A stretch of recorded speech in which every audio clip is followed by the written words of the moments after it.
berkata, jikalau kamu mengasihi orang yang mengasihi kamu, apa jasamu? Tuhan Yesus katakan, kalau kita mengasihi orang, if you love those who love you, what credit that to you? Apa yang kita berikan adalah sesuatu yang sia-sia. Kasih yang kita berikan kepada seseorang yang mengasihi kita, ya. Kalau kita mengasihi orang yang mengasihi kita saja, maka dari itu katakan apa jasanya, apa artinya untuk kehidupan kita. Sedikit pun saudara dan saya tidak memberikan kasih kepada orang itu. Tetapi saudara, kalau kita mengasihi seseorang yang belum tentu orang itu mengasihi kita ataupun tidak mengasihi kita, maka dari itu suatu jasa yang besar. Sesuatu pernyataan kasih yang sempurna, real love, terjadi pada saat kita memberikan kepada seseorang yang mungkin tidak memberikan kasih kepada kita. Saudara tidak mengasihi kalau saudara mengharapkan untuk orang lain melakukan lebih dahulu. Seringkali di dalam kehidupan kita, kenapa? Kita tidak mengalami sesuatu kehidupan yang bahagia karena kita mengharapkan orang lain memberikan kasih kepada kita lebih dahulu. Kenapa kita tidak mengalami adanya sesuatu mungkin dalam kehidupan kita menginginkan suatu kesatuan? Karena apa? Karena kita mengharapkan orang lain memberikan kasih kepada kita lebih dahulu. Tetapi firman Tuhan siang hari ini mengajarkan kepada kita, jadi apa itu kasih? Kasih yaitu pada saat kita sama seperti Kristus, memberikan akan lebih dahulu pengorbanan, memberikan lebih dahulu ya, bahwa kita menyerahkan akan kehidupan kita untuk sesama kita. Itulah kasih. Pada saat kita memberikan kasih kepada orang yang mana orang itu mungkin tidak memberikan kepada kita, tetapi kita memberikan kepada orang itu. Disitulah sesuatu pernyataan daripada kasih. Saudara sudah mengerti, sudah mengenal bagaimana kita mengasihi? Amin. Maka dari itu jangan ada di antara kita yang berkata bahwa aku gak mengerti bagaimana aku mengasihi. Firman Tuhan sudah jelas untuk kita. Berapa banyak katakan amin? Kalau saudara amin, katakan pada saudara sebelah saudara, aku sekarang mengenal apa itu kasih. Katakan kepada istri suami saudara, nggak apa-apa, ya, nggak apa-apa. Saudara katakan, ya, aku mengenal sekarang ini apa itu kasih. Bagaimana aku harus mengasihin, ya, bagaimana aku harus mengasihin, ya, haleluya. Kalau kita melakukan, ya, bagaimana kita mengasihin kalau kita melakukan apa? Melakukan salib, melakukan salib.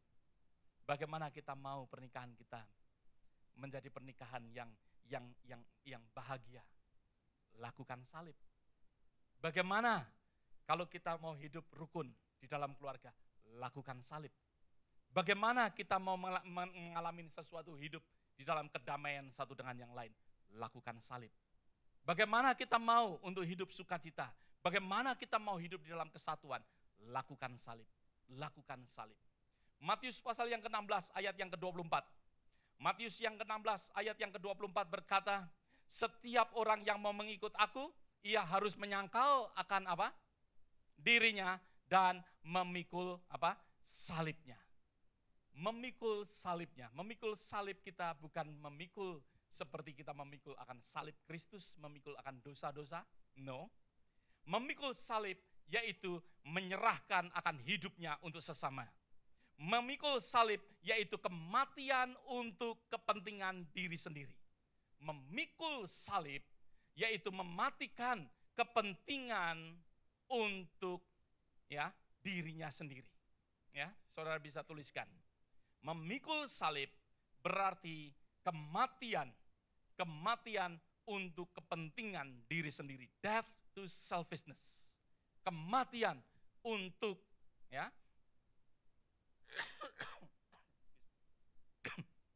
kepentingan diri sendiri.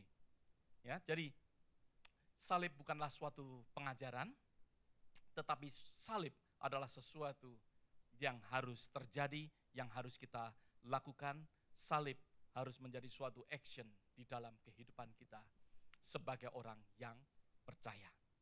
Di dalam kehidupan kita, Tuhan katakan kita mau mengikut Tuhan, pikul salib kita. Pikul salib kita. Tuhan Yesus memikul salib untuk orang lain, bukan untuk dirinya sendiri.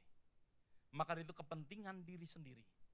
Pada saat kita memikul salib kepentingan diri kita sendiri, kita matikan untuk kepentingan orang lain. Demi kita mau untuk mengasihi, untuk menolong akan orang lain, untuk menyatakan akan kasih kita kepada mereka, yaitu kita mematikan akan apa? Mematikan akan kepentingan kita.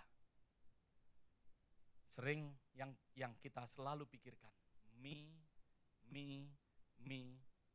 terus di dalam kehidupan kita. Aku. Yang selalu digumulin aku. Yang selalu dipermasalahkan aku. Maka dari itu firman Tuhan katakan, ya, salibkan yang namanya kepentingan diri sendiri. Matikan kepentingan diri sendiri ini, ya, supaya kita memperoleh sesuatu akan buah di dalam kehidupan kita. Tadi Pak David pada waktu permulaan kebaktian sudah menyatakan, ya, bahwa sesungguhnya jikalau biji gandum tidak mati, tidak jatuh ke tanah, ya, ke dalam tanah dan mati, ia tetap satu biji saja. Tetap satu biji saja. Kalau biji gandum itu tidak jatuh dan mati, tetap satu. Benar apa yang dikatakan oleh Pak David. Itu suatu pernyataan daripada kasih Kristus yang mana Kristus mati untuk apa? Untuk manusia. Tapi jangan lupa bahwa apa yang dilakukan oleh Kristus, firman Tuhan yang baru saja kita baca, bahwa kita pun wajib menyerahkan apa? Nyawa kita, menyerahkan hidup kita untuk kita mendapatkan sesuatu buah. Saudara mau menginginkan sesuatu keberhasilan di dalam kehidupan kita, kita harus ada sesuatu salib. Harus ada sesuatu kematian. Kematian akan keakuan. Kematian akan keegoisan. Kematian akan kepentingan diri sendiri. Akan menghasilkan buah. Kalau biji itu tetap satu dan tidak mati, maka dari itu biji itu akan tetap satu. Tetapi kalau biji itu jatuh ke tanah dan mati, maka dari itu akan dikatakan akan menghasilkan akan banyak buah. Menghasilkan akan banyak buah di dalam kehidupan daripada kita. Rumah tangga kita akan berbuah, sukacita akan berbuah-buah. Di dalam kehidupan kesatuan kita, di dalam keromantisan kita, di dalam damai sejahtera kita akan menikmati akan buah kalau kita ada sesuatu kematian di dalam keakuan kita.